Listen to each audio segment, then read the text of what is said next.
Mesdames et messieurs qui nous rejoignez en ligne ici à Québec au Musée de la Civilisation. Mon nom est Pierre Guimond et je suis je ne suis pas président du tout, je suis membre du conseil d'administration du Conseil international du Canada, section Québec. Et au nom du conseil d'administration et de mes collègues, je vous souhaite la bienvenue à cette conférence sur la sécurité arctique. Comme certains d'entre nous auront entendu il y a quelques minutes de la part de Gilles Couturier, chef de la direction de la Federal Fleet Services et associé au chantier Davie de Lévis, Québec, et Henri Levasseur, membre du conseil d'administration de l'Institut militaire de Québec. La région de la capitale nationale du Québec est à la fois une région industrielle avec Chantier maritime Davie, et une région militaire, une ville garnison, avec les forces armées canadiennes bien ancrées ici depuis des générations. Mais Québec est aussi une ville de recherche universitaire nordique, parmi les plus importantes au Canada et dans le monde. Et donc, pas surprenant, selon ces trois critères, que nous, du Conseil international du Canada, présidé par Ben Roswell, qui va prendre la parole dans quelques minutes, ayons décidé de tenir ici à Québec une conférence sur la sécurité arctique. Je vais laisser le président et directeur général, le directeur de la recherche du Conseil international du Canada depuis 2000, l'ex-ambassadeur canadien Ben Roswell, vous présenter la genèse de cette conférence ainsi que nos conférenciers d'aujourd'hui qui vont traiter de cette question sûrement de belle façon. Donc, bienvenue à tous et toutes, et bonne conférence de la part de la section de Québec du Conseil international du Canada. À toi, Ben. Merci énormément, Pierre, et à l'équipe de CIC Québec pour toute l'organisation aujourd'hui. C'est une partie très importante de notre réseau pan-canadien qui date de 1941 et on était ravis de voir l'organisation de retour ici il y a 2 ans. Un mot de bienvenue, une question d'interprétation. Nous allons procéder pour la plupart en français. Il y a une interprétation en anglais pour notre audience en ligne. Il n'y aura pas une interprétation en anglais pour ceux d'entre vous dans la salle, alors que 2 de nos conférenciers vont parler en français. Si vous voulez suivre en français, vous pouvez toujours accéder au Zoom de l'événement pour suivre les propos en français, parce que l'interprétation est seulement en ligne. Je dois souligner tout d'abord que nous sommes dans les territoires qui formaient partie des territoires traditionnels des Hurons-Wendat, qui ont soigné ces territoires pendant des siècles avant l'arrivée des Européens. Je voulais le souligner surtout parce qu'il s'agit d'une conversation aujourd'hui sur la question de la gérance des territoires d'une autre partie de ce continent, le Grand Nord québécois et canadien, l'Arctique, qui a été soigné pendant des siècles par les Inuits. La voix des Inuits est très, très importante pour nous dans l'organisation de cet événement. On était très chanceux d'avoir Madeleine Redfern, une leader Inuk, ancienne mairesse d'Iqaluit, qui a lancé la série il y a quelques semaines à Halifax pour la première de cette série, À nous la parole, l'Arctique. On traitait surtout des questions de les aspects humains de l'Arctique. À Halifax, ce soir, nous allons aborder surtout les sujets de sécurité. Il y aura un 3e événement organisé par notre branche à Victoria qui va traiter des éléments du changement climatique à la fin janvier. Alors, nous sommes très, très chanceux d'avoir l'appui du Centre national Brise-Glace. Voilà pourquoi on voulait faire un événement ici à Québec, parce que c'est quand même dans cette région, la grande région de Québec, où ce centre est basé, qui va jouer un rôle tellement important dans l'augmentation du présence du Canada dans le Grand Nord. Pour introduire donc cette série, À nous la parole, pourquoi est-ce qu'on l'appelle ainsi? C'est parce que le CIC a comme mandat de mettre l'emphase sur la perspective de nos concitoyens dans le développement du rôle du Canada à l'étranger. C'est l'histoire de notre organisation, mais c'est devenu de plus en plus important lorsque, avec des changements dans la politique, dans la technologie, on voit un écart entre la prise de décision et les citoyens pour lesquels les décisions sont prises. Et c'est notre avis que le Canada atteignera l'ambition dont demandent nos citoyens seulement si on commence par la perspective des électeurs, la perspective de nos concitoyens. On les a consultés dans un exercice vraiment novatrice en printemps de 2021 et nous avons utilisé une méthode assez rigoureuse pour savoir quelles sont les priorités du peuple canadien dans un échantillon qui est très, très représentatif de le pays entier. On a pris 444 personnes qui sont une réflexion de toutes les divisions linguistiques, géographiques, démographiques, idéologiques et même d'éducation de la population entière de 38 millions de personnes. Alors, une façon d'imaginer ce processus qui s'appelle la démocratie délibérative, c'est, imaginez-vous si on pouvait remplir cette salle, bon, peut-être 3 ou 4 fois la taille de cette salle, avec des gens qui sont une réflexion exacte de la population canadienne. Ensuite, on les a préparés, on les a éduqués sur les grands enjeux dont faire face le Canada et le Québec à l'étranger. C'était tout en anglais et en français. Et ensuite, on a organisé une discussion pendant 12 heures entre tous ces citoyens, même sans modérateur, juste les citoyens en train de parler entre eux des grands enjeux dont fait face notre pays à l'étranger. Alors, lorsqu'on leur a demandé par la suite qu'est-ce qu'ils veulent voir, quelles sont leurs priorités dans le développement, la construction du rôle du Canada dans cette nouvelle ère internationale qui s'ouvre maintenant, on a une perspective beaucoup plus profonde, beaucoup plus réfléchie des priorités de la population canadienne. C'est un aperçu de là où l'opinion publique pourra être dans l'avenir, parce qu'il y a un potentiel parmi notre population pour appuyer ces politiques. Quels sont les résultats? Ils sont en ligne. Notre site web, c'est www.conseilinternational.org, thecic.org en anglais. Un des résultats les plus surprenants, c'est lorsqu'on demande aux Canadiens de tout le monde, de tous les jours, quelles sont leurs priorités. Ils ne parlent pas nécessairement de la grande rivalité entre les États-Unis et la Chine. Ils ne parlent pas nécessairement des Nations unies, du tradition multilatérale, des grandes traditions de la politique étrangère du Canada. Ils parlent de l'Arctique. L'Arctique est sorti comme un des sujets dont l'appui, l'intérêt est presque unanime parmi la population canadienne. Ça m'a surpris comme expert en relations internationales depuis 25 ans. J'ai travaillé en Irak, en Afghanistan, la promotion de la démocratie, le maintien de la paix, tous les grands sujets de la politique étrangère. Je n'ai pas prêté énormément d'attention à l'Arctique, mais nos concitoyens croient que c'est une erreur. Nos concitoyens croient que nous négligeons cette partie importante de notre pays, de cette province et de tout le pays du Canada. Comme on le sait, on a posé 2 questions suite à cet énorme exercice de la politique étrangère par la Canadienne. La première, ça visait surtout les questions militaires, sécuritaires. La question était la suivante. Le Canada devrait renforcer sa capacité de maintenir sa souveraineté et de protéger son contrôle territorial dans l'Arctique face aux menaces des États ayant des intérêts stratégiques à long terme dans la région, dont la Russie et la Chine. La deuxième question, c'était plutôt sur l'aspect humain. Alors, la proposition était la suivante. Dans la région de l'Arctique, le Canada devrait se concentrer principalement sur le renforcement de la sécurité humaine.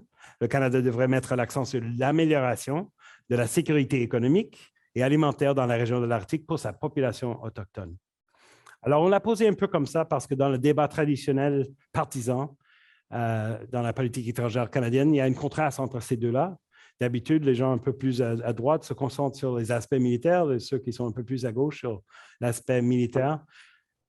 Nos participants, nos concitoyens qui ont participé dans cet exercice de démocratie délibérative ne voulaient rien savoir de cette division, ils voulaient les deux.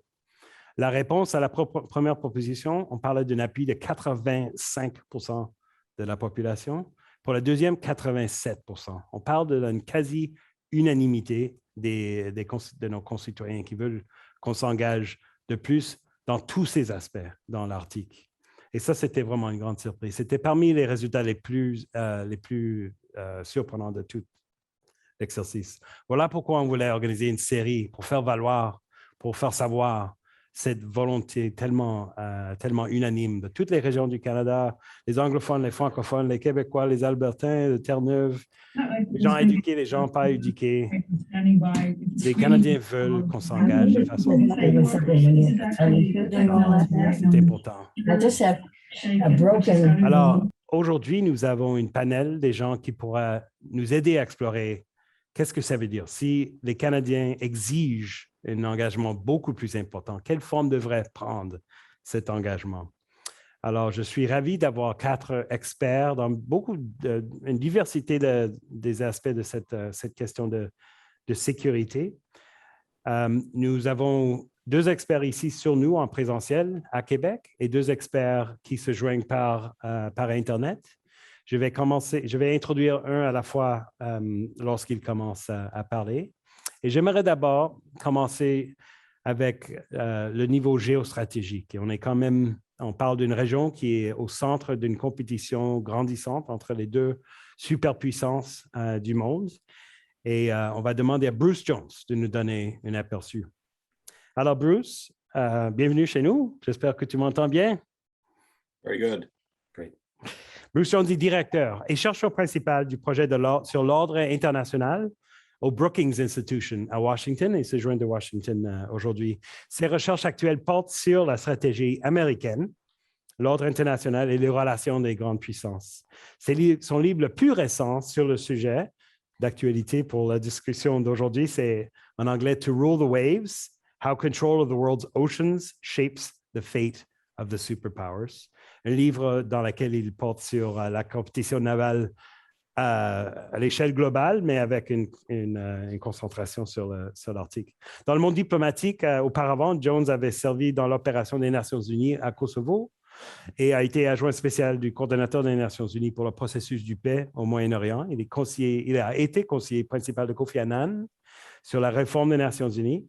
C'est un commentateur régulier dans les grandes chaînes américaines et internationales et dans les quotidiens du monde. Il a un doctorat du London School of Economics et nous sommes ravis d'avoir Bruce Jones avec nous aujourd'hui. Bruce, over to you. Thanks for having me. It's a terrific initiative, Ben, and I'm very glad to be part of it. You asked me to speak a little bit about the wider context of the Arctic, and I'm very struck. If I go back my own writings and the kind of broader debate, if we go back a decade, even 5-6 years, when the Arctic came up, it was always a topic of climate change, commerce, and cooperation. I think of it as the 3 C's of the Arctic. And the governance mechanisms for the Arctic at the time, the Arctic Council and the other sort of instruments we have for international cooperation in the Arctic, for many years, I think, seemed to be sufficient to meeting the challenges of the day. But that was under conditions essentially of relative comity, relative calm in great power relations. That condition has fundamentally changed. And we have entered a period of strategic rivalry between the world's top military and economic powers. And the situation in the Arctic reflects, I think, the wider change in the international environment. Specifically in the Arctic, what we've seen with the intensification of the melt of the Arctic sea ice, several developments. An increase in the commercial potential in terms of the sea route, an increase in the productivity of the fishing stock, and an increase in access for oil and gas exploration in the Barents and the Norwegian seas. So an increase in commercial viability and energy viability of the Arctic. A lot of the conventional wisdom has it that globalization and global issues like climate change are going to drive cooperation among the major powers. What I think we've watched over the last decade and we're watching in the Arctic is the exact reverse.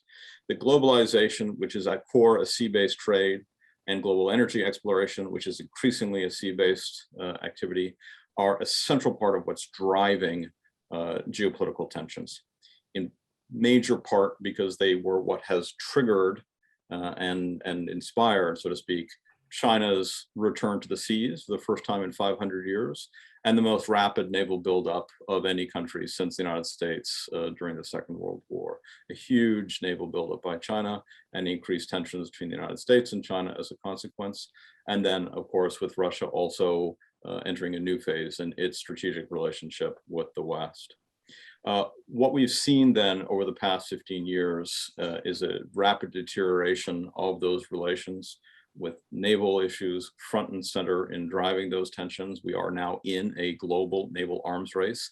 It is centered in the Western Pacific, but it reaches out to what the Chinese call the far seas, which very much includes the Arctic.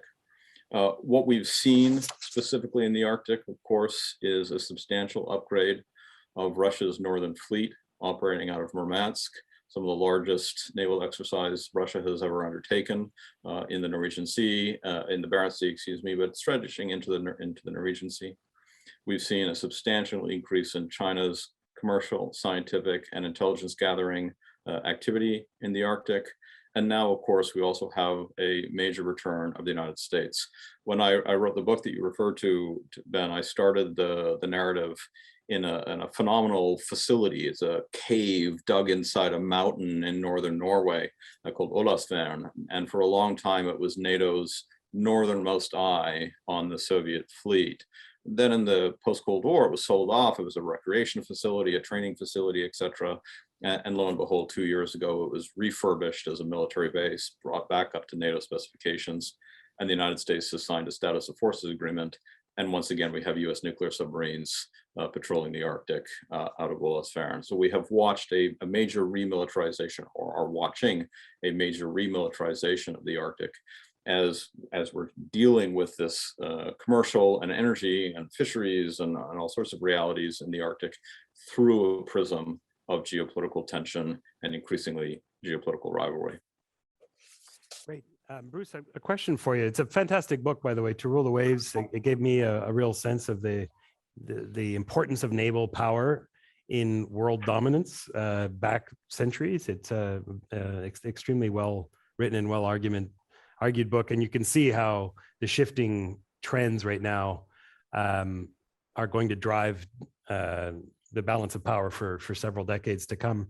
I have a question about the aspiration that many have had for the Arctic to be a region where international relations is done differently. As everyone might know, the Antarctic is subject to a treaty of cooperation that has operated even during the heights of the Cold War, that there was a sort of an emphasis on scientific cooperation and on military.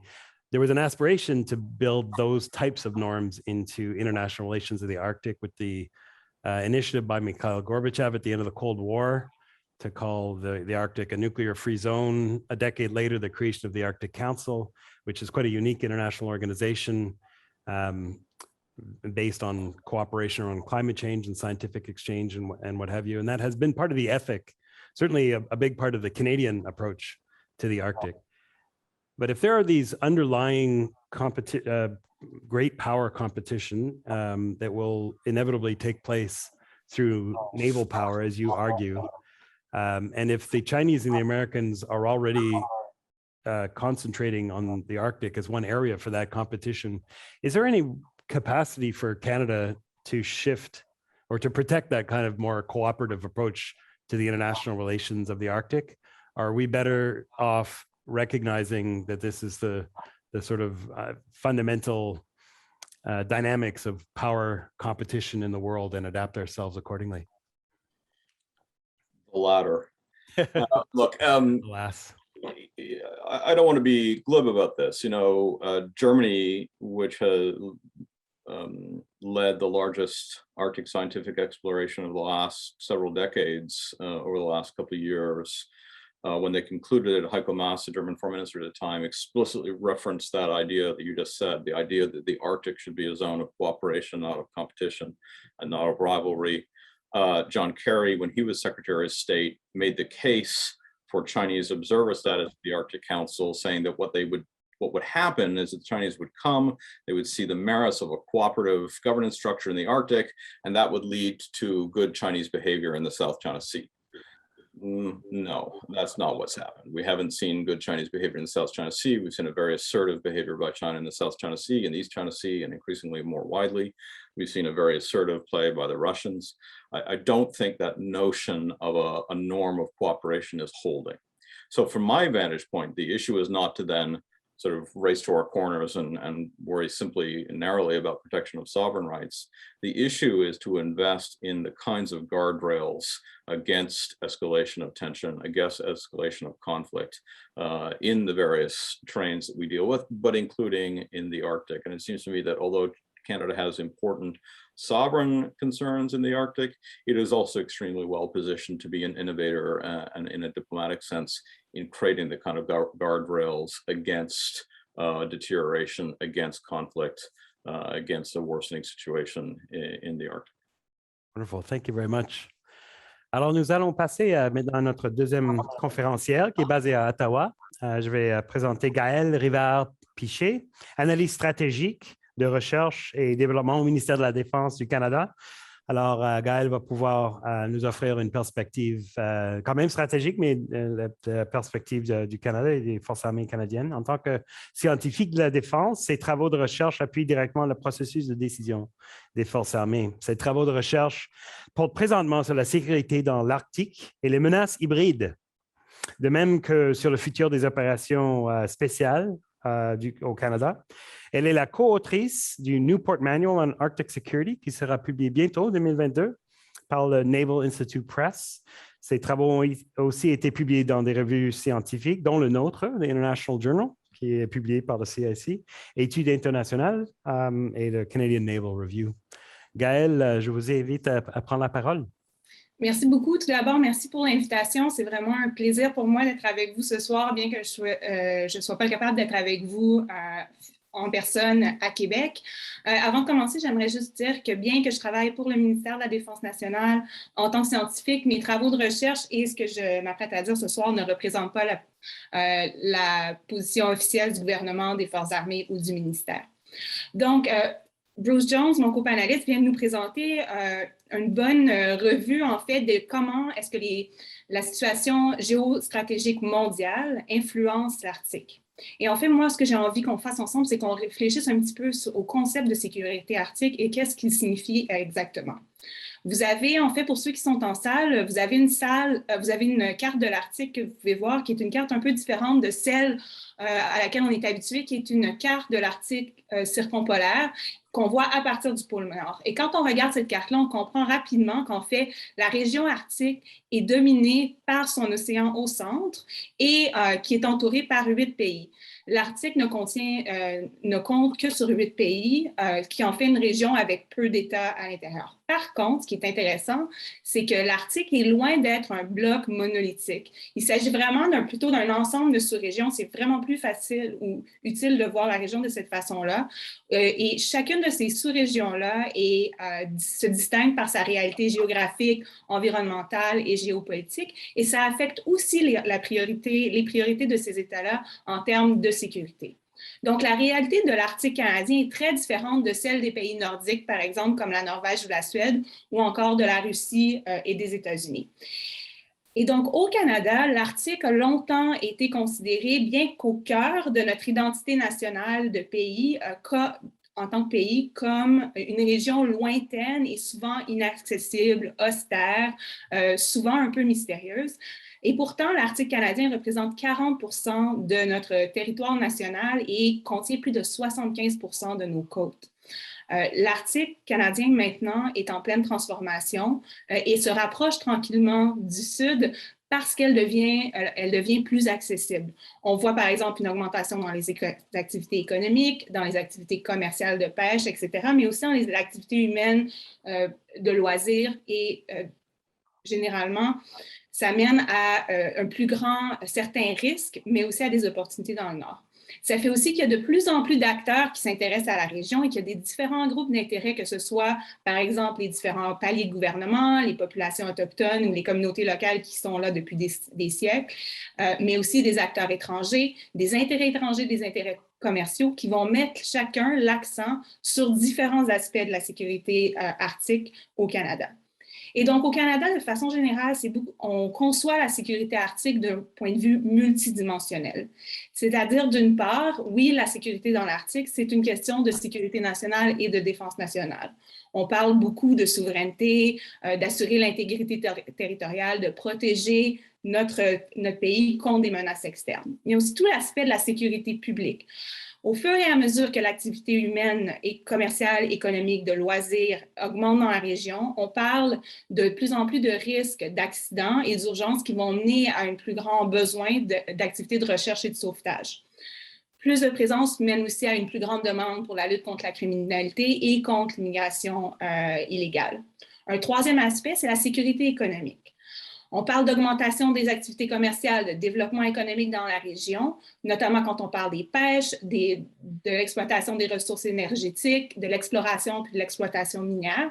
Mais tout ça a aussi un impact sur l'environnement et sur les moyens de subsistance traditionnels des populations locales qui, en fait, voient leur territoire de chasse et leur zone de pêche potentiellement affectés par l'augmentation, non seulement par les changements climatiques, mais également par l'augmentation de l'activité économique.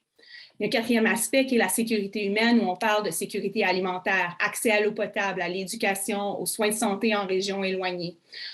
On sait encore aujourd'hui au Canada, il y a énormément d'inégalités entre les services qui sont fournis à la population dans le sud du pays versus les services qui sont fournis dans le nord du pays aux populations autochtones et aux communautés locales.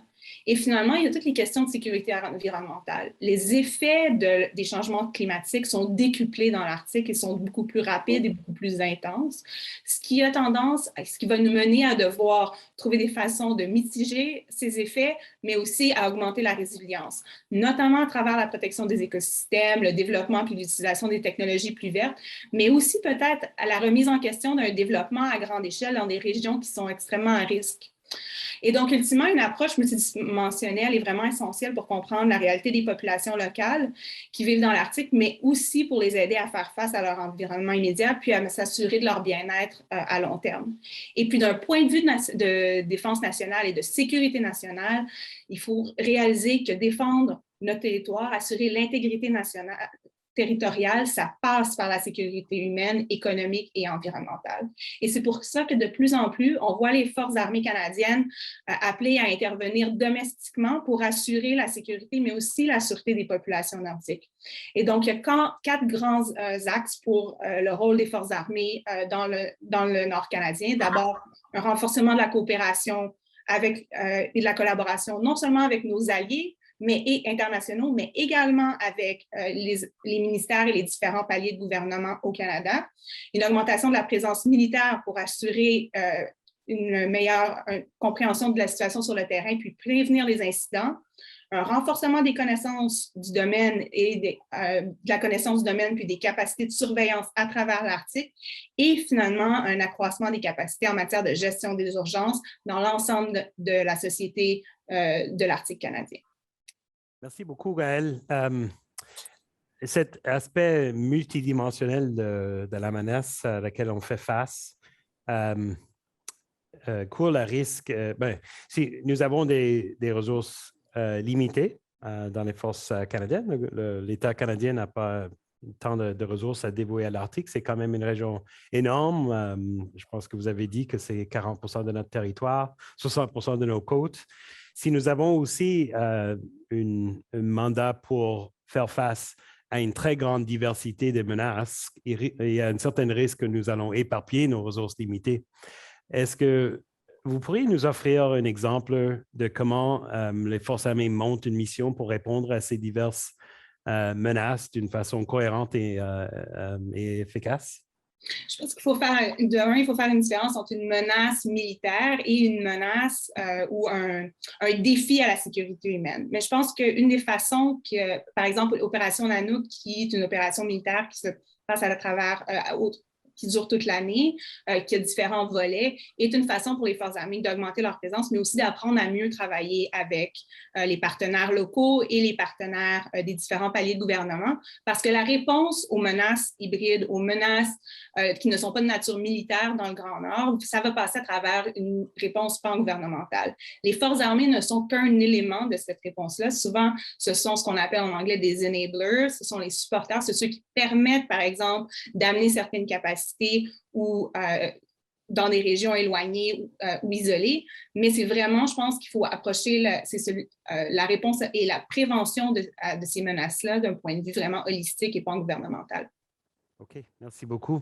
C'est peut-être un bon moment à mentionner le rôle important que joue le Centre national de brise-glace, notre commanditaire ici, parce que si nous savons que nos concitoyens, le peuple canadien, veulent augmenter l'engagement du Canada dans l'Arctique, on s'apprend la capacité d'y accéder dans le Grand Nord, qui même, en dépit du changement climatique, demeure une région glaciale. Voilà pourquoi je pense que c'est important de savoir qu'il y a ce Centre national de brise-glace qui vient d'ouvrir ses portes au mois d'août 2020.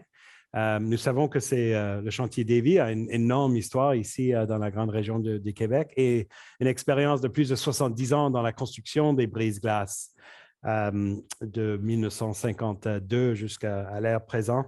Mais on parle vraiment d'une nouvelle ère qui, je pense, que c'est super intéressant pour la région ici, mais aussi pour tout le Canada, en établissant un centre national de brise-glace qui va servir comme le moyeu des activités de brise-glace à travers le pays. Il va jouer un rôle important dans le renouvellement de la flotte, surtout pour la garde côtière, qui est l'institution responsable de l'accès de l'Arctique. Mais on parle aussi de la construction d'une brise-glace à grand tonnage polaire et 6 autres dans les 20 ans à venir. Ce n'est pas juste un rôle au Canada, c'est aussi un centre d'excellence qui va exporter l'innovation et le savoir-faire dans les opérations de l'Arctique canadienne et dans les environnements difficiles à l'échelle internationale. Alors, nous sommes ravis de leur appui. Je pense que ça tombe bien avec les résultats qu'on a découverts de ce grand intérêt du Canada dans l'Arctique. Il y a cette compagnie, le Centre national de brise-glace Davy, qui va jouer un rôle essentiel. En passant maintenant du niveau stratégique à l'opérationnel, nous avons le bénéfice d'une haut responsable qui vient tout juste de sortir de la Grande Nord de Québec. Le lieutenant-colonel Benoît Mainville est commandant du 2e groupe des Rangers, des patrouilles de Rangers canadiens depuis le 2017. Il s'agit du groupe de Rangers qui s'occupe du Grand Nord du Québec. Alors, il pourra nous en faire part de la situation sur le terrain. Il a servi, avant d'être commandant en 2017, il a servi comme le numéro 2. Avant ça, dans la réserve de l'armée américaine, le G-35 Coopération de sécurité internationale, et aussi avec une expérience internationale qui comprend des missions en Chypre, au Congo et plusieurs missions en Afghanistan. Alors, colonel Mainville, à vous la parole. Mais merci beaucoup de l'invitation. Ça me fait toujours un plaisir de parler du 2e groupe de patrouille des Rangers canadiens. Ainsi aussi, qui est moins connu, c'est le programme Rangers Junior canadien. Le 2GPRC, le 2e groupe de patrouille des Rangers canadiens situé au Québec. Essentiellement, au Canada, on retrouve environ 5300 Rangers répartis dans plus de 163 patrouilles à travers le pays, sauf dans les provinces de l'Atlantique. Nouveau-Brunswick, Nouvelle-Écosse et l'Île-du-Prince-Édouard, c'est le seul endroit au Canada qui n'a pas de Rangers. D'entrée de jeu, je dois spécifier que les Rangers canadiens ne sont pas comme leur homonyme américain des forces spéciales. Ce sont des membres de la réserve qui appartiennent à l'armée de terre, qui vivent dans les communautés, qui proviennent de ces communautés-là et auxquelles on leur accorde une formation militaire très, très brève pour pouvoir travailler avec les forces armées. Mais c'est des gens qui ont une expertise de travailler sur le terrain, qui connaissent la communauté, qui connaissent les terrains, qui ont des habiletés. Par leur existence, les Rangers canadiens sont une capacité opérationnelle diversifiée, très inclusive, très intégrée dans les communautés. qui devient un acteur fédéral au niveau local. C'est une capacité générée par l'armée, employée par les forces canadiennes, mais qui devient un acteur au niveau local. 3 missions principales. Le premier rôle des Rangers, c'est d'exercer une présence militaire locale, c'est une présence militaire sur le terrain. Depuis 1947, on les appelle souvent les yeux et les oreilles du Nord. 3 missions principales. La première, c'est la conduite d'opérations de protection de souveraineté du territoire, qui s'exerce principalement par les patrouilles des Rangers et par des inspections techniques. La deuxième, c'est de conduire des opérations nationales. Et depuis celle-ci, et c'est principalement là au Québec que les Rangers sont employés. Et je vous dirais, dans les dernières années, c'est souvent aussi l'endroit qu'on voit les forces canadiennes employées au niveau domestique. C'est ça, les opérations, que ce soit les inondations, les feux de forêt, ce sont souvent des opérations nationales, des opérations domestiques d'assistance aux populations. Le troisième rôle des Rangers, qui prend de plus en plus d'importance, c'est d'assurer une présence militaire au niveau local. Et c'est là qu'on parle de résilience communautaire. Les Rangers, par leur présence, sont un facteur de cohésion, de stabilité communautaire, d'assistance à la communauté et d'apport à la résilience communautaire. Comme Gaël parlait, le rôle des Rangers, oui, il y a une portion militaire, mais je vous dirais, lorsque vous regardez le spectre de leur mandat, le rôle militaire est vraiment à la droite et le 3/4 du mandat est vraiment de sécurité humaine, de présence, d'assistance aux communautés. Au Québec, 2GPRC, c'est 70 % de la province du Québec. C'est 7 cultures, incluant la culture francophone, anglophone et militaire. 70 % du 2GPRC est d'origine autochtone. Et c'est une des unités qui, dans le fond, au Québec, est les plus intégrées ou inclusives et en totale synergie avec les communautés avec lesquelles elle travaille. Dans les dernières années, je vous dirais, notre environnement opérationnel s'est extrêmement complexifié par l'aspect humain de l'environnement. Les défis socio-économiques, les défis environnementaux, les changements climatiques, la pandémie des 2 dernières années qui a amené un des plus longs déploiements des Rangers dans son histoire. Au Québec, ça a été au-dessus de 100 jours. Il y a encore des Rangers dans la province de l'Ouest qui sont sur la pandémie, qui sont déployés en appui aux communautés pour la vaccination ou les mesures de confinement. Et tout le contexte des droits autochtones, de réconciliation, devient complexifier un peu le travail qu'on fait. Et c'est là que nos relations de confiance qu'on a bâties avec les communautés depuis 75 ans. Les Rangers ont été créés en 1947. D'ailleurs, l'année prochaine va être le 75e des Rangers, l'année des Rangers 2022. C'est ça qui nous permet, ce lien de confiance-là qu'on a établi sur le terrain, de poursuivre, de maintenir les opérations. Merci beaucoup. Alors, une des choses qui me fascine, c'est la grande participation des peuples autochtones dans les Rangers. Dans notre revue en ligne qui s'appelle Open Canada, il y a une publication récemment par une jeune Inuk qui nous a rappelé que cette partie du Canada n'a jamais été conquis, et ne forme pas partie d'un traité entre le peuple autochtone et le Canada. Nous sommes dans une période historique où il y a on revisite les relations entre l'État et les peuples autochtones. Alors, votre unité me semble fascinant comme un exemple d'interaction entre l'État et les Inuits, les autres peuples indigènes. Est-ce que tu pourrais nous donner une sens de comment ça fonctionne, l'interaction culturelle et sociale entre les différentes composantes de ta force? En partant, j'en parlais d'ailleurs avec Mme la consul préliminaire en premier. Les relations, c'est les relations humaines.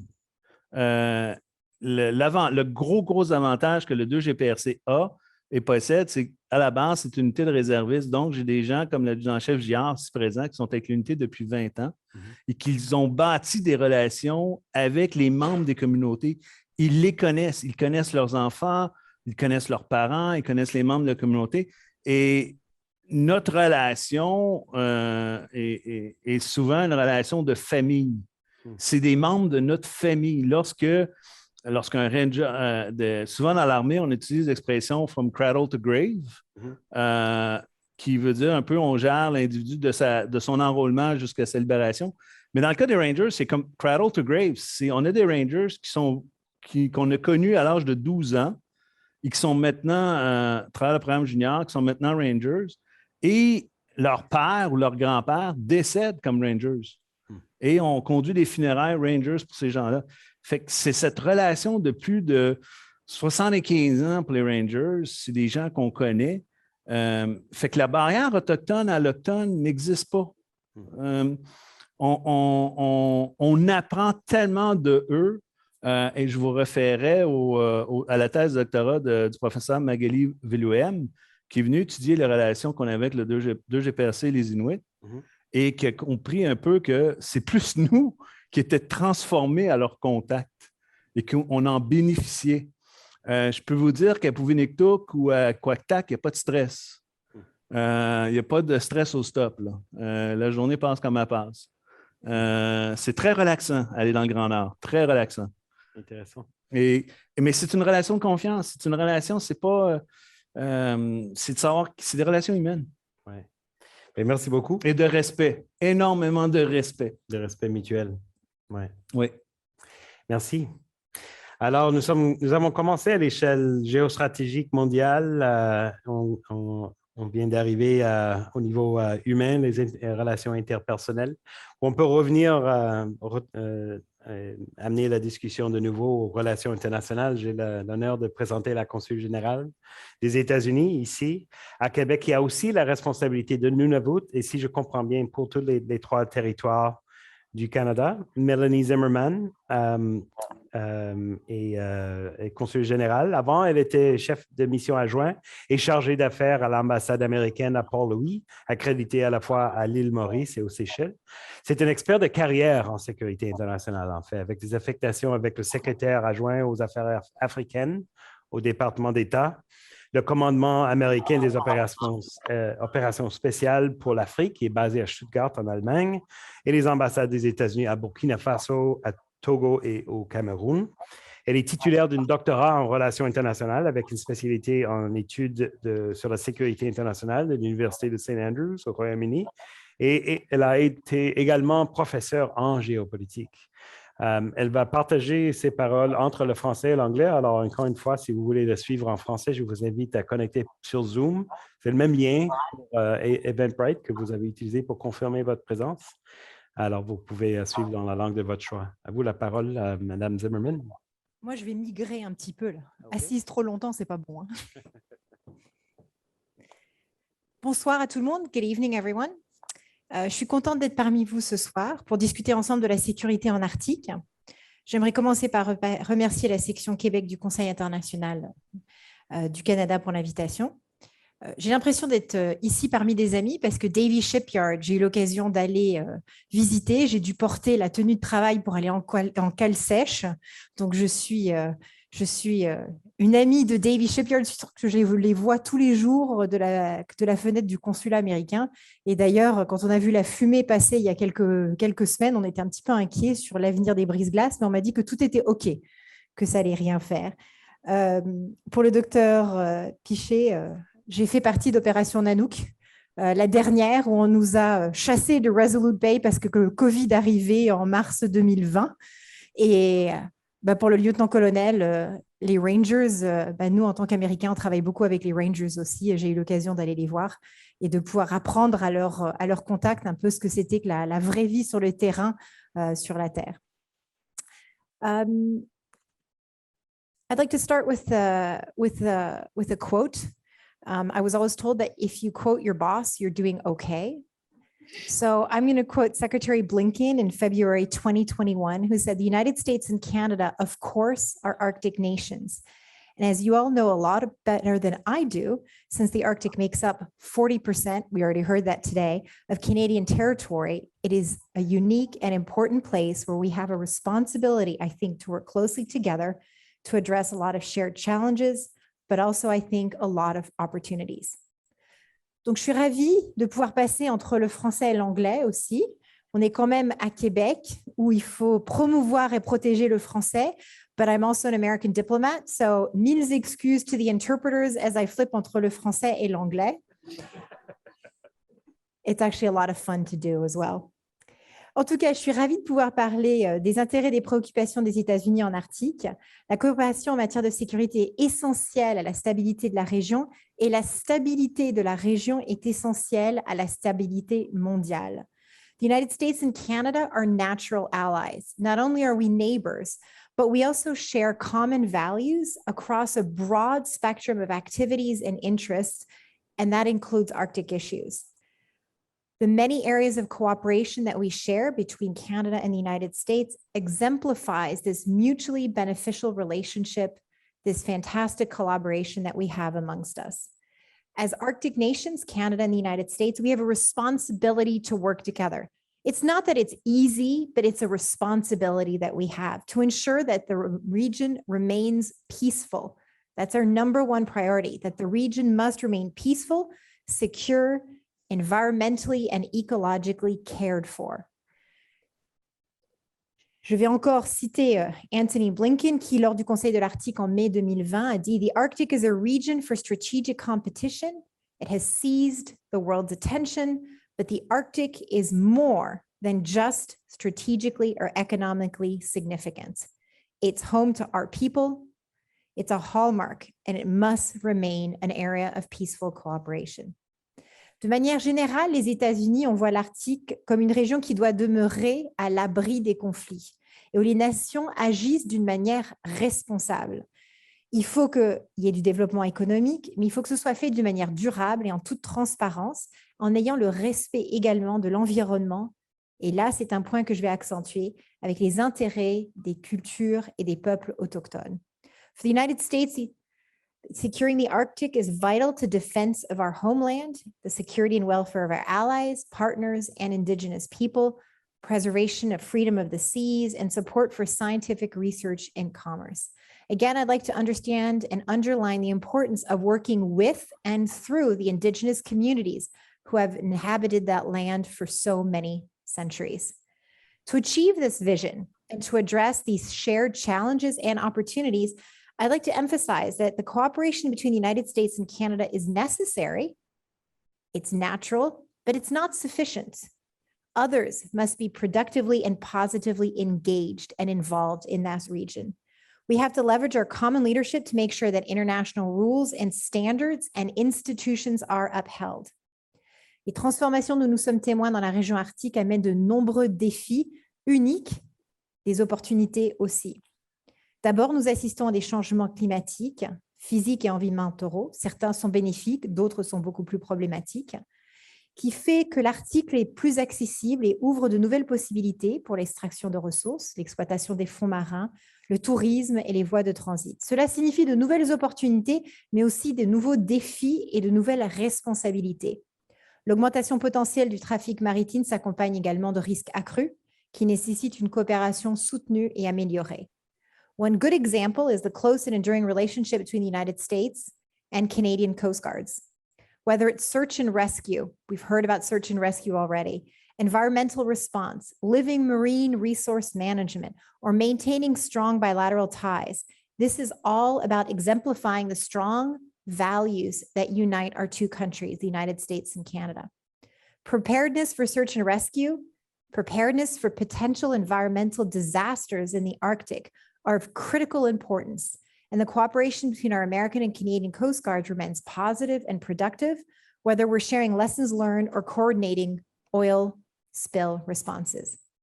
You know, the primary role of a U.S. embassy or U.S. consulate, oftentimes people don't understand what we're there for. They think visas or they think bilateral negotiations. No, our number one raison d'etre is to take care of American citizens, as Lieutenant Colonel said, from cradle until grave, from birth until death, and everything in between. That's why Congress actually funds U.S. diplomacy, and that's why we are abroad. And as such, with the opening of the Arctic, we're carefully watching with accrued interest how Americans are behaving and what their travel patterns are in the Arctic, especially adventure tourists, hunters, cruise ships, We're seeing a lot more anecdotal information of Americans going to the Arctic, but so much anecdotal information that it's perhaps not so anecdotal at all. And we are preparing for ways in which we might be called upon to help them. How do we coordinate search and rescue? Can we call upon the rangers? How do we get to an American citizen who is hurt, who is injured, who is sick, or perhaps who has died? It's very hard to coordinate from Quebec or Ottawa when you're talking about a region that is so remote. This means that we have to work closely with our Canadian counterparts and regional authorities.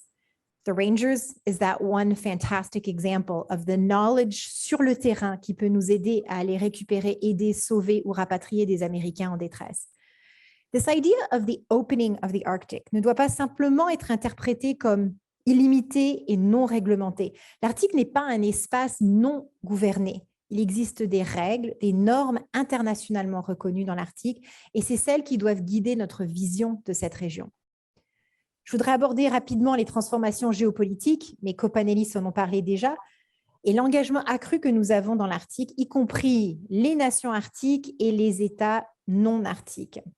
Nous devons être conscients de ce que ça pourrait signifier si des normes de gouvernance sont bafouées, si ça devient un espace où il y a des conflits. We and other Arctic states have abided by these international laws and governance frameworks, and the United States believes it is of the utmost importance to ensure that we continue to abide by those international norms. The Arctic is not a place where we can accept reckless military activities that threatens our shared interest in a peaceful and sustainable region.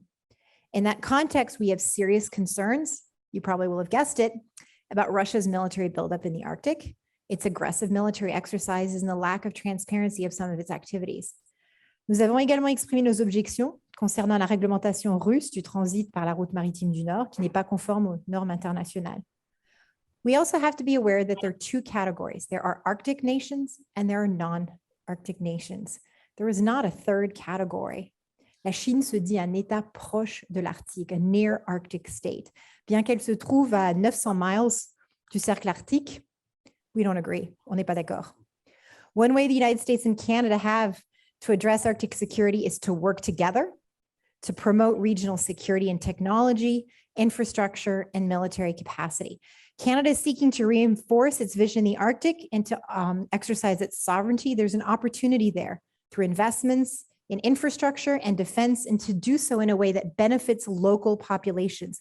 Again, I want to emphasize, to work with and for the benefit of local populations. It's that importance of the human dimension that my colleague mentioned.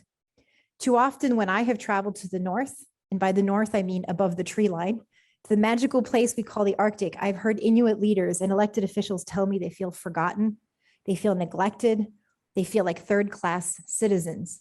Hence the importance of that human dimension. L'Arctique figure également dans la feuille de route pour le partenariat renouvelé entre les États-Unis et le Canada, lorsque le président Biden et le Premier ministre Trudeau se sont rencontrés virtuellement en février de cette année. Ils ont parlé de l'Arctique. Ils ont convenu de traiter la sécurité dans cette région comme une responsabilité partagée entre les États-Unis et le Canada. Les deux pays se sont engagés à élargir la coopération en matière de défense continentale et dans l'Arctique, notamment en modernisant le commandement de défense aérospatiale de l'Amérique du Nord, NORAD. Nous avons également un dialogue élargi entre le Canada et les États-Unis qui va être lancé le 16 décembre. Il a été reculé quelques fois, la pandémie n'ayant pas aidé, mais on va essayer de couvrir les questions transversales liées à la sécurité continentale, du développement économique et de la gouvernance dans l'Arctique. Arctic security is more than just watching what other countries are doing. The human and environmental aspects of security are key and cannot be looked at differently. J'étais au Nunavik en fin octobre et c'est là qu'on a parlé du changement climatique. Ce n'est pas un concept, ce n'est pas un article dans Science Magazine, ce n'est pas le résumé d'une conférence, c'est quelque chose qui est vécu et qui est ressenti localement d'une manière très, très forte. Fin octobre, il n'y avait pas de neige, mais zéro neige.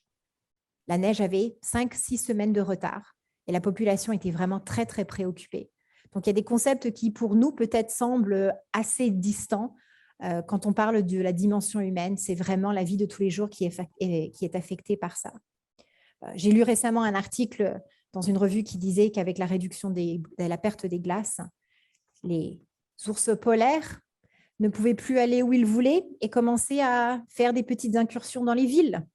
Et qu'après, il faut s'occuper des ours polaires qui ne devraient pas être dans les villes, qui attaquent parfois ou qui vont dans les Canadian Tire Dumps à Coujouac, par exemple, si vous connaissez. Ceci dit, a healthy and strong and sustainable Arctic can only be achieved through prosperous and resilient communities for which security and defense are prerequisites. The United States and Canada together have a role as natural allies to play in that dimension. Thank you very much. That's great. Please have a seat. We're going to take some questions from the audience, but I'll start off with a question for you. C'est une série qui s'appelle « À nous la parole ». Alors, ça vous inclut si vous avez des questions. Vous avez juste à demander un carton de notre collègue Mathieu. Il va me l'amener ici. Mathieu est là si vous voulez poser une question. Même chose pour nos spectateurs en ligne. Vous pouvez entrer une question dans le chat de Zoom et ils vont me le rendre ici. Je peux poser la question à nos conférenciers. Mais je vais commencer une question pour Madame Zimmerman. Merci pour cette tour d'horizon sur la coopération entre les deux pays dans cette partie partagée du monde. Nous savons qu'il y a une grande tradition de collaboration et de coopération, mais nous sommes quand même deux États souverains et des fois nos intérêts ne sont pas tout à fait alignés. Je ne pense pas qu'il y ait beaucoup de Canadiens qui savent que nous avons une différence territoriale. D'habitude, on pense que c'est une affaire du Moyen-Orient ou de peut-être l'Europe de l'Est où les pays ne se mettent pas d'accord sur la frontière entre les deux pays, mais un secret est révélé, le Canada et les États-Unis ont une différence territoriale, mais pas territoriale, maritime. C'est la ligne, si vous voyez dans la carte, la ligne entre Alaska et Yukon, c'est le 141e, pas latitude, longitude. Et l'interprétation canadienne de la loi internationale, c'est que cette ligne devrait suivre. Je vois que c'est une carte canadienne parce qu'effectivement, la ligne là, est là. Ça va directement au pôle Nord. L'interprétation américaine est différente. C'est selon la loi de la mer, c'est-à-dire les 200, ça suit la frontière maritime devrait suivre la côte à 200 km. Alors, ma question pour Mme Zimmerman, étant donné que nous avons beaucoup de collaboration et c'est de plus en plus important si on pense aux menaces mentionnées par Bruce Jones, l'incursion de la navire russe et autres. Il y a quand même une grosse partie de l'océan que nous considérons le nôtre et vous considérez comme des eaux internationaux. Est-ce que ça pose un problème opérationnel, le fait que nous ne sommes pas d'accord sur la frontière? Honnêtement, non. Comme on dit, the official language from the US government is that we have an unresolved maritime boundary issue.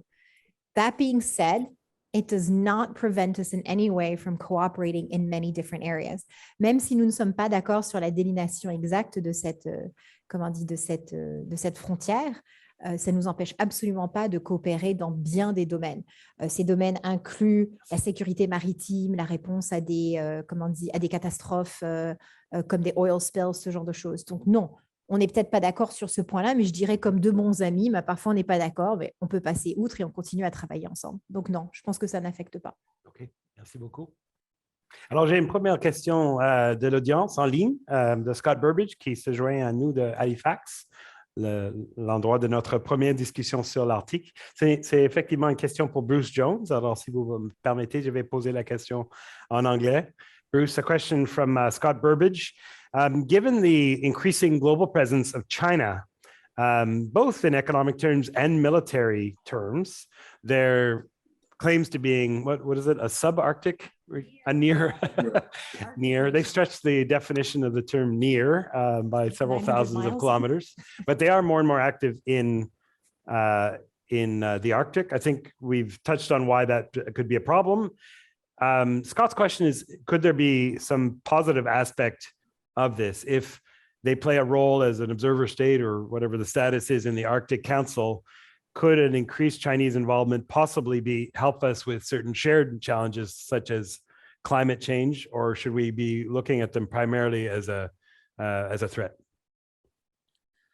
So I hate to be the American cynic in the room, but look, I have there's no downside to working with China on climate change issues. We're doing it in every venue there is. Secretary Kerry has been leading that charge.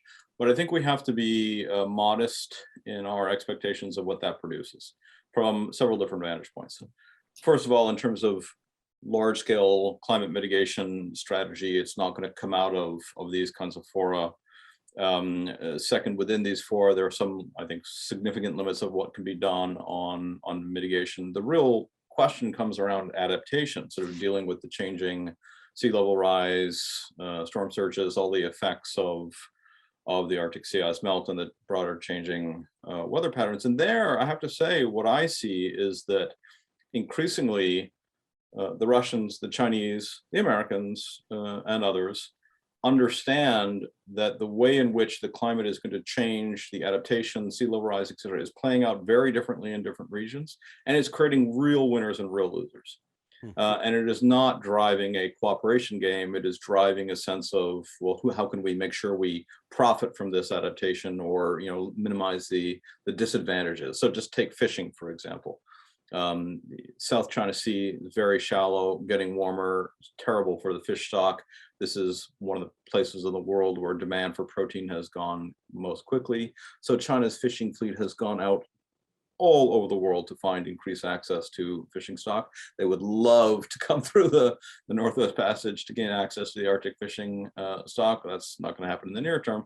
But so they don't see it as we have the same interests, right? They see it as there's a winner and loser here, and we're on the losing side, and that one in the Arctic, winning side in other places. So by all means, we should be cooperating with the Chinese on climate mitigation, but we should be modest in our expectations of what that's going to drive. And I don't think it's going to do anything to mitigate the strategic tensions that we're watching build up in the Arctic as a whole.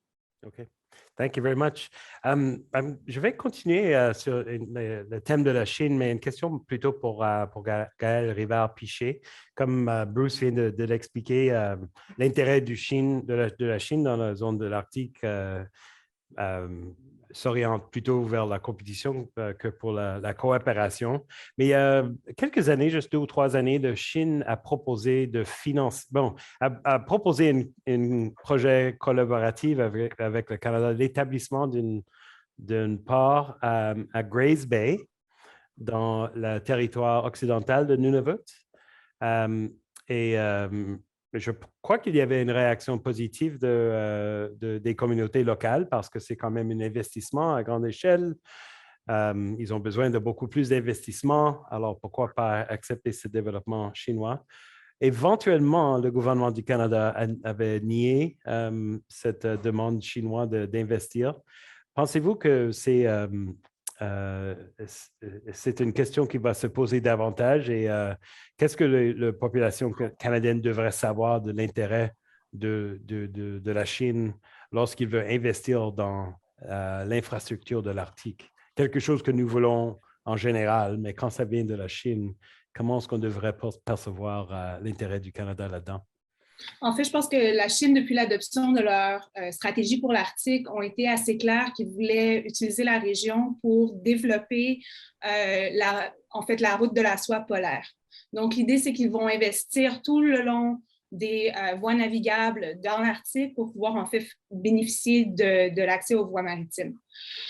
Pour ce faire, ils ont proposé d'investir dans les infrastructures de plusieurs pays de l'Arctique, au Canada, en Islande, au Groenland, qui a causé des tensions à l'intérieur du Royaume avec du Danemark, en Russie, mais aussi en Suède, en Finlande, puis en Norvège. Donc, les pays côtiers qui ont accès à l'Arctique.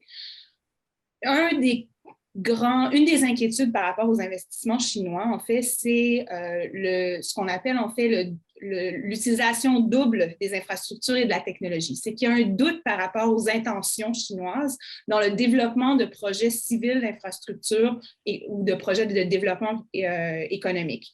C'est une inquiétude qui est partagée par des États de l'Arctique, mais qu'on voit aussi ailleurs dans le monde. Par exemple, en Amérique latine, où on a vu énormément d'investissements chinois dans le développement des infrastructures portuaires, par exemple. L'Institut Brookings ou Bruce Jones était basée, et aussi, en fait, a publié un excellent rapport au printemps sur les intentions de la Chine. Je pense que non seulement on a des doutes à propos de leurs intentions, mais c'est aussi parce qu'on réalise de plus en plus qu'il y a un double discours entre le discours international en anglais et le discours domestique sur l'Arctique. Et la Chine s'est vraiment positionnée comme non pas ce qu'ils ont appelé un État qui allait suivre les règles, mais un État qui allait faire les règles dans l'Arctique récemment. Et c'est ce qui mène à plusieurs, comme je disais, aux inquiétudes par rapport aux intentions chinoises. Alors, je ne pense pas que l'idée, c'est de nécessairement bloquer les investissements chinois. Ils peuvent parfaitement contribuer, mais c'est une question de s'assurer que les investissements, en fait, n'ont pas un double usage qui, ultimement, nuirait aux intérêts canadiens dans l'Arctique. Merci beaucoup. Maintenant, j'ai une question de quelqu'un qui est ici dans l'audience avec nous, Andrew Cadell, basé à Montréal. C'est une question effectivement pour Mme Zimmerman. Il touche sur une question que moi j'avais posée, alors je vais poser sa question et ajouter quelque chose là-dessus. La question, c'est les États-Unis et le Canada ont cette différence territoriale concernant le passage du Nord-Ouest. Est-ce que vous prévoyez un changement de politique pour reconnaître notre souveraineté? J'aimerais élargir la question pour demander quelles sont les attentes des États-Unis au niveau plus large au Canada? Nous savons qu'en général, vous voulez que nous dépensons plus sur le militaire, que nous haussons de 1,1% de notre GDP à 2%. Est-ce qu'il y a des attentes spécifiques quant à la présence du Canada dans le Grand Nord aussi? Alors, ma boule de cristal ne marche pas très bien, donc je ne peux pas m'avancer sur s'il va y avoir un changement de politique américaine concernant cette zone où on n'est pas tout à fait d'accord. Je ne pense pas qu'il y ait résolution dans le futur immédiat. Ça m'étonnerait grandement. Je mets beaucoup de conditionnels en tant que bonne diplomate. Effectivement, concernant, les États-Unis et le Canada en termes d'investissement militaire, oui, il y a une attente des États-Unis que le Canada investisse plus dans sa défense. C'est des sujets de discussion réguliers entre les États-Unis et le Canada. Et les États-Unis estiment que le Canada n'avance pas assez vite dans cette discussion. Mais je dirais, j'orienterai plus la question vers notre bureau d'attaché de défense qui suit ces questions de très près. Mais en termes simplement de la coopération entre le Canada et les États-Unis, ça se passe très bien. Et il faut continuer à trouver des avenues de coopération à tous les niveaux. Ce n'est pas uniquement militaire.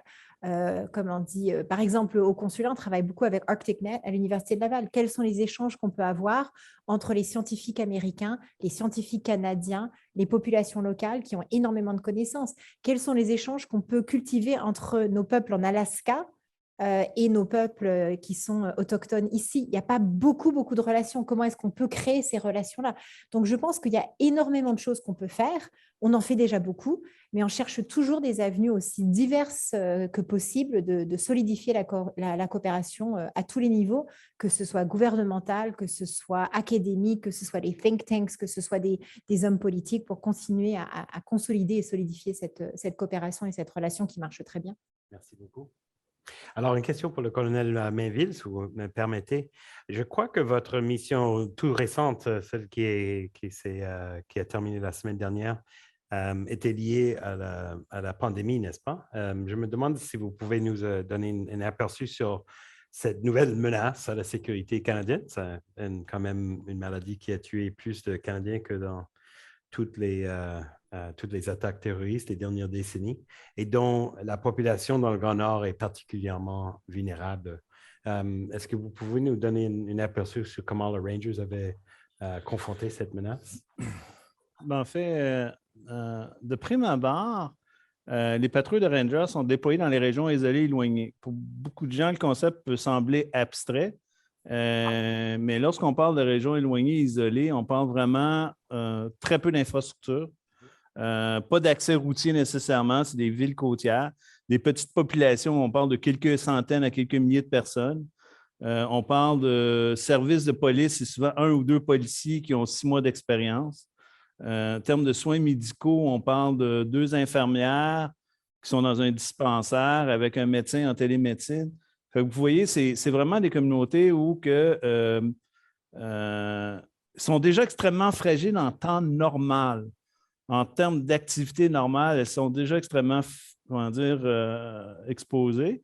Lorsqu'il arrive des situations, que ce soit la pandémie, que ce soit Iqaluit avec un problème d'eau potable, que ce soit le nord de la Saskatchewan ou du Manitoba avec des problèmes de vaccination ou d'assistance à la population, que ce soit mon collègue dans le nord de l'Ontario qui a dû dealer avec une vague de suicides. Souvent, ce qui arrive, c'est de déployer des acteurs, que ce soit en termes de juridiction provinciale, régionale ou fédérale. Souvent, les Rangers vont être la ressource de dernier recours. C'est comme le Gaël l'a mentionné, c'est une ressource fédérale, c'est une ressource de dernier recours, sauf que les Rangers sont la ressource locale disponible. Arrive la pandémie, COVID-19, mars 2020, et je vais vous donner un exemple lorsqu'on parle de régions éloignées et isolées qu'on ne comprend pas toujours. Rapidement, au Québec, le gouvernement du Québec fait demande d'assistance au gouvernement fédéral pour le déploiement des Rangers, pour assister les communautés qui voient une menace au Nunavik par rapport au COVID et pensez un peu Spanish flu des années 1918 où des communautés inuites ont été éradiquées de la carte. Et fait que les Rangers qui sont présents dans la communauté, qu'est-ce qu'ils offrent? Ils offrent un groupe organisé, entraîné, coordonné, avec une chaîne de commandement claire, des capacités de communication, des capacités de travail. C'est une force qui est rapidement déployable, mais à l'usage. Maintenant, on a un quartier général à Ottawa qui nous dit que les Rangers ne peuvent pas être employés tant et aussi longtemps qu'ils ne disposent pas d'équipements de protection individuels et qu'ils n'ont pas reçu la formation disponible en ligne sur le COVID. Et nous, on regarde ça, on dit OK, mais c'est parce que mon Rangers, là, il est à Quacktac, il est à 3000 km, l'équipement est à Valcartier, puis il n'y a pas de bandwidth, là, il n'y a pas de réseau là-bas. Là. Fait que le cours, il n'est pas inscrit sur le programme du réseau de l'apprentissage de la défense. Fait que c'est un peu souvent, lorsqu'on parle de travailler dans l'Arctique, on travaille dans un autre pays, dans une autre région, avec des challenges, des défis. Et je vous dirais que la créativité et l'imagination des forces canadiennes est mise à dure épreuve. Fait que c'est un peu ça, le COVID. Pour nous, ça a été le premier déploiement. On parle de 250 Rangers sur 750. C'est le 30 des forces qui ont été déployées. Là-dessus, comprenez que souvent, un Rangers est aussi pompier, ambulancier, il est employé d'Air Inuit, il est membre du gouvernement, il est conseiller, il est notable, il est maire, il est souvent... J'en ai un, Michael Cameron, à Salouet, je pense qu'il a 7 emplois. Il est chef des pompiers, chef des ambulanciers, il s'occupe de Vidéotron, de Bell, il est chef des Rangers. C'est un peu ça, là. Fait que souvent, les Rangers sont des leaders dans la communauté. Fait qu'on est appelé 250 Rangers, 110 jours d'opération, des milliers d'heures de travail, principalement comme emploi, soutien logistique. Fait qu'on parle de main-d'œuvre, de capacité de main-d'œuvre, sensibilisation de la population. Les Rangers parlent Inuktitut, parlent Cri, parlent Neskepi, parlent Innu, parlent anglais-français. Fait que sensibilisation auprès de la population. Et aussi assistance aux personnes confinées. Vous avez des personnes qui sont fragiles, qui sont confinées à la maison, qui ne sont pas capables d'aller chercher des subsistants, des aliments ou de l'eau. Et les Rangers ont participé à la distribution alimentaire et à l'appui à ce niveau-là. Merci. Une autre question pour Bruce, donc. Ça vient du lieutenant-colonel Henri Levasseur de l'Institut militaire de Québec, basé ici dans la salle. So question for you, Bruce, about other actors that play a significant role in the Arctic. Several of the coastal nations, of course, are European. So a question about either the European Union or the individual European forces that might play a part in NATO. When you're talking about great power competition and the bid for supremacy, we're talking primarily about the American Navy that has it currently and the Chinese Navy that seeks it. But is there a significant role that could be played by smaller navies, including those of Europe? Is there a role for Europe, for NATO, and for our naval cooperation in that context of that alliance to play a significant role? I think particularly NATO. We're obviously watching several European navies express a major interest in participating in a more active way in American operations and strategies in the Western Pacific. That was part of the backdrop to the French aggro over the Australia, UK, US deal. The UK has now sailed 2 aircraft carriers into the Western Pacific.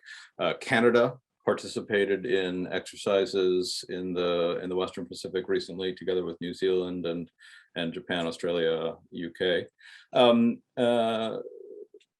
So several European countries are expressing an interest to be a kind of greater part of the naval dynamics of our time, including in support for freedom of navigation operations, etc.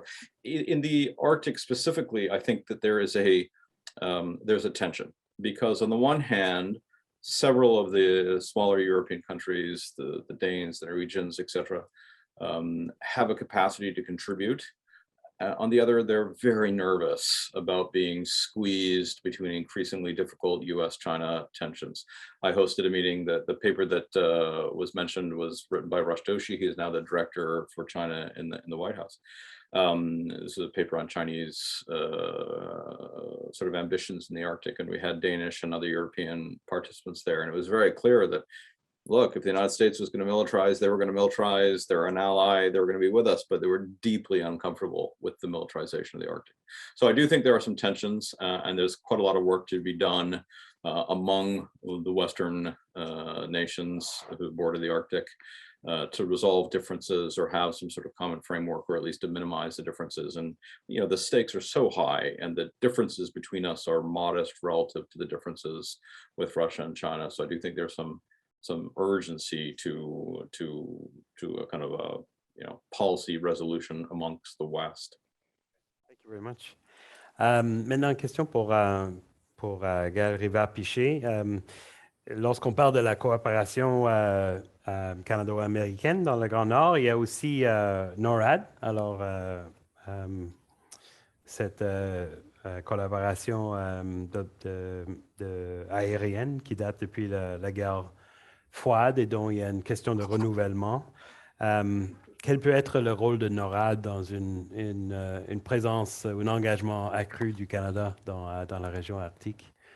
En fait, ce qui est intéressant, je pense que Whitney Lackenbauer, qui est un spécialiste canadien de l'Arctique, propose un cadre d'analyse qui est hyper intéressant pour évaluer les menaces dans l'Arctique. Il parle des menaces qui passent à travers l'Arctique, donc through the Arctic, les menaces qui pourraient entrer dans l'Arctique et les menaces dans l'Arctique. Et je pense que NORAD, particulièrement, est pertinent dans une perspective de défense continentale, où ce n'est pas tant pour protéger l'Arctique canadien, mais pour protéger les menaces qui passeraient à travers l'Arctique canadien pour ensuite viser des villes ou des intérêts plus au sud dans le pays. Et je pense que c'est là vraiment que le rôle de NORAD est, mais NORAD a besoin d'infrastructures dans le Nord, demande des investissements dans le Nord, mais c'est vraiment pour un rôle plus global de sécurité continentale. Mais on a tendance, surtout dans un point de vue canadien, à équivaloir sécurité continentale et sécurité arctique, qui sont deux choses différentes. La sécurité continentale ne se limite pas à l'Arctique, et la sécurité dans l'Arctique ou la sécurité arctique, elle, ne se limite pas seulement à protéger les menaces qui passeraient par le pôle. Merci beaucoup. J'avais demandé à chacun de nos conférenciers de terminer avec une réflexion de 2 minutes. Je vais peut-être poser une série de questions que j'ai reçues qui sont tous sur le thème des relations Canada-US. Alors, poser la question à Mme Zimmerman et elle pourrait s'en servir comme son mot de conclusion. Et je passerai donc après en ordre à l'envers de ce qu'on avait commencé. Alors, la première question de cette série, ça vient de l'ancien ambassadeur du Canada, Mark Entwistle, qui parle de l'impact opérationnel de cette différence de perspective sur le passage du Nord-Ouest. Alors, c'est la question, qu'est-ce qui se passe si la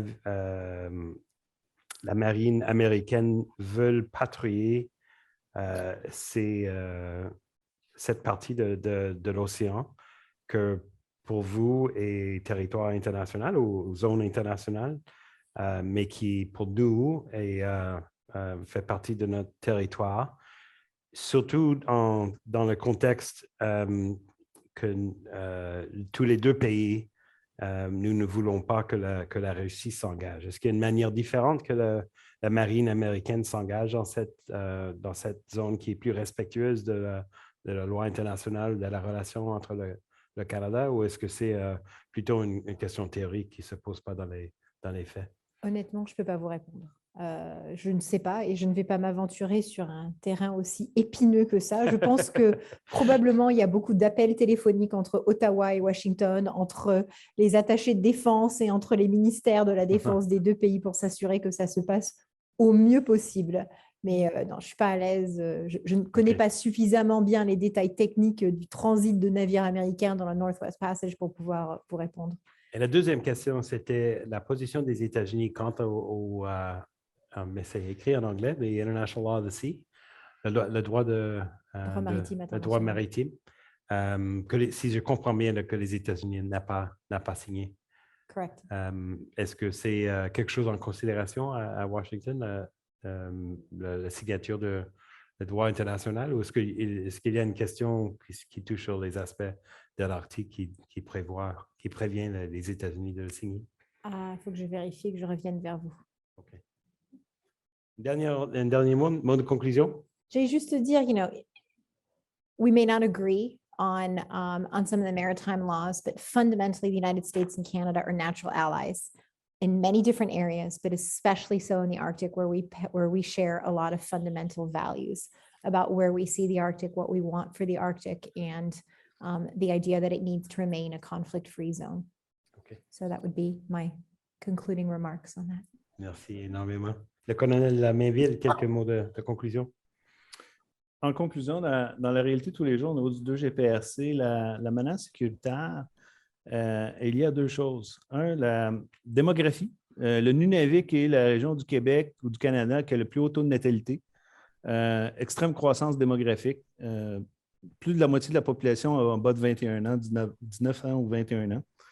Et aussi l'accessibilité à l'Arctique. Beaucoup plus d'activité, une croissance fulgurante de l'activité humaine. Ce qui nous amène au 2GPRC à conduire à 20 à 30 opérations de recherche et sauvetage par année, alors que dans les années antérieures, on en pouvait en conduire 5 à 8. Le deuxième facteur, c'est le changement climatique est une réalité. Et c'est une menace pour nous, je vous dirais, une menace réelle.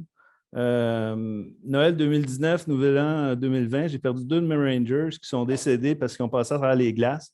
Et pourtant, c'était des gens qui connaissaient le terrain, qui connaissaient extrêmement bien leur environnement. Et lorsqu'on a regardé la météo, les jours qui ont précédé, on a observé des températures de 7 à 9 degrés Celsius dans la période des fêtes. Ça affecte nos opérations militaires par la mobilité, définitivement. Ça affecte aussi les opérations militaires par l'imprévisibilité du temps. On ne sait jamais s'il va y avoir un blizzard, s'il va pleuvoir, il n'y a aucune capacité vraiment à prévoir le temps pour les opérations militaires. Et en dernier, c'est nos populations qui sont affectées par les changements climatiques, soit par des désastres naturels qui requièrent l'intervention de plus en plus des forces canadiennes et des Rangers, ou littéralement subsistance alimentaire par la disparition d'espèces menacées ou autres. Nos populations arctiques dépendent du gibier, dépendent de la pêche. Et comme il a été mentionné, les intérêts chinois pour la pêche sont présents, puis ça menace nos populations. Merci. Merci beaucoup. Et pour ceux qui s'intéressent de l'impact des changements climatiques dans le Grand Nord, c'est le sujet de notre prochain événement dans cette série À nous la parole, à CIC Victoria à la fin janvier. Alors, suivez-nous en ligne, le CIC, pour les invitations qui vont venir. Gaëlle Rivard-Piché, quelques mots en forme de conclusion. Oui, en fait, je réitérais quelque chose que j'ai dit plus tôt, mais je pense qu'il est assez bien illustré parce que la discussion qu'on a eue ce soir, la sécurité dans l'Arctique, la sécurité arctique au Canada, ça passe pas seulement par les forces militaires, ça se passe par la résilience, par le développement économique, par la résolution des conflits historiques et la réconciliation avec les peuples autochtones. On doit faire preuve de résilience, on doit prévenir les faiblesses, les vulnérabilités dans le Grand Nord pour s'assurer que celles-ci ne seront pas exploitées par des acteurs étrangers ou des compétiteurs qui pourraient vouloir nuire aux intérêts canadiens dans le Grand Nord. Excellent, super. Bruce, you get the final word. What message do you want to leave with Canadians about what they need to know about the growing competition in the Arctic? Well, let me make 3 quick points if I could. First, on freedom of navigation operations. There's actually been a debate about this in Washington over the course of the last week, because there's been a bit of a mounting pressure to say, well, why aren't we conducting freedom of navigation operations against the Russians in the Arctic? To which everybody in the Navy says essentially, well, hold on a second, we don't actually have any major problems with the Russian claims under the CSLC. We have problems with the Canadian claims. So if you want to push us to do freedom of navigation operations in the Arctic, it's all going to be in Canadian claimed waters. So that might not be the right strategy for that. But it was worth saying, the United States Navy conducts freedom of navigation operations in Allied waters all the time. I mean, we consistently sail through Allied claimed waters to enforce freedom of navigation operations. The second point on, there's been the conversation in the chat about law of the sea. Look, off the record, I mean, the kind of primary reason why the United States never wanted to sign the law of the sea is because we don't want to give up the capacity to do intelligence gathering within the, quote, innocent passage zone. Our capacity to do that is substantially diminished now, given the scale of Chinese and Russian naval presence. So for me, the gains, the intelligence gains that we got from staying out of law of the sea have substantially diminished, and the diplomatic cost of staying out is rising. So I actually think it's time to re-engage the debate. It's not going to be easy in the Senate, but I actually think it's time. And my last point, Ben, I just wanted to kind of comment on a question you posed about priorities, because I watched, as I said, I watched Canada participate in these exercises in the Western Pacific. I understand the desire to be present there. I understand the desire to be co-patrolling with the United States there. But in the end, Canada's presence in the Western Pacific can only be symbolic, whereas in the Arctic, Canada can be a major contributor. So for me, really prioritizing the Arctic as a crucial new zone for NATO, for the US-Canada relationship and Canadian sovereignty, is much more logical than trying to keep a small, tiny toehold in the Western Pacific. And the United States increasingly, at least in the strategic community, increasingly sees the Arctic as one of the critical far seas in which the competition with China is unfolding. So it's not as if by concentrating the Arctic instead of the Western Pacific, you're stepping out of the China game. You're not at all. It's a critical front in that game. So that would be my last point. Wonderful. Thank you so much. Merci beaucoup à tous les conférenciers pour des perspectives très diverses, mais complémentaires sur les enjeux fondamentaux. Comme j'ai dit auparavant, des questions qui, selon les Canadiens, sont négligées dans la politique étrangère du Canada. Si le gouvernement va suivre ce message qui vient d'être prononcé de manière assez définitive par le biais de nos recherches dans cet exercice de la politique étrangère dans la canadienne, on devrait s'engager de façon beaucoup plus significative dans l'Arctique. Nos conférenciers nous ont offert quelques options à considérer. Comment canaliser ce désir de nos concitoyens de prendre cette région du Canada et du monde de façon beaucoup plus sérieuse. J'espère que vous avez vu la valeur du CIC d'inviter le grand public à engager dans des questions de relations internationales d'envergure importante. Je vous invite, si vous n'êtes pas encore membre du CIC, de vous intégrer à nous. Vous pouvez le faire par le biais de notre site web, www.conseilinternational.org. Please feel free to visit our website, thecic.org in English, to become a member.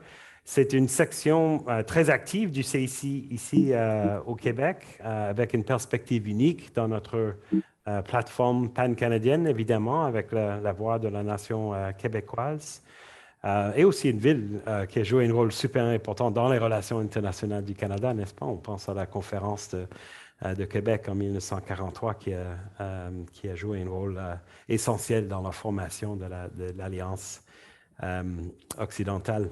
Alors, je vous invite à être bénévole pour la section Québec ici, qui vont se réunir lundi et de devenir membre du CIC, et de vous joindre à nous pour la prochaine dans la série « À nous la parole » à la fin janvier. Merci à tous et merci d'être venus.